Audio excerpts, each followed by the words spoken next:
ধৈর্যহীনতা। আমি একটা কথা প্রায় বলি, সুখী দাম্পত্য জীবনের জন্য পুরুষ এবং নারী উভয়ের জন্য সর্বপ্রথম এবং প্রধান করণীয় হলো আল্লাহ তাআলার কাছে অনেক আগে থেকে দোয়া করতে থাকা, দরখাস্ত সাবমিট করা যে আল্লাহ, আমার পরিবার, আমার স্ত্রী, আমার অনাগত সন্তান সন্ততি যারা আসবে আমার বংশে, আমার ঘরে, আমার সংসারে, আমার পরিবারে, আল্লাহ আপনি তাদেরকে নেককার, তাদেরকে মুত্তাকিদের ইমাম এবং তাদেরকে এমন মানুষ বানিয়ে দেন যেন তারা চক্ষু শীতলকারী হয়। আপনাদেরকে একটা দোয়া শিখাতে চাই, অনেকে হয়তো জানেন, সূরা ফুরকানের ৭৪ নম্বর আয়াত।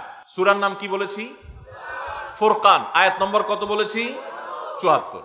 আমার বুঝজ্ঞান হইছে থেকে নিয়ে ছাত্র জীবনে যখন আমি অনেক ছোট ছিলাম, এই দোয়া যেদিন আমি পড়েছি কোরআনে, ওই দিন থেকে আজও পর্যন্ত আমার মনে হয় না আমার জীবনে 2 মিনিটের কোন দোয়াও যদি হয়, 1 মিনিটের দোয়াও যদি হয়, মুহূর্তের দোয়াও যদি হয়, আমি এই দোয়াটা কখনো মিস করি বলে, জ্ঞাতসারে মিস করি বলে আমার মনে পড়ে না।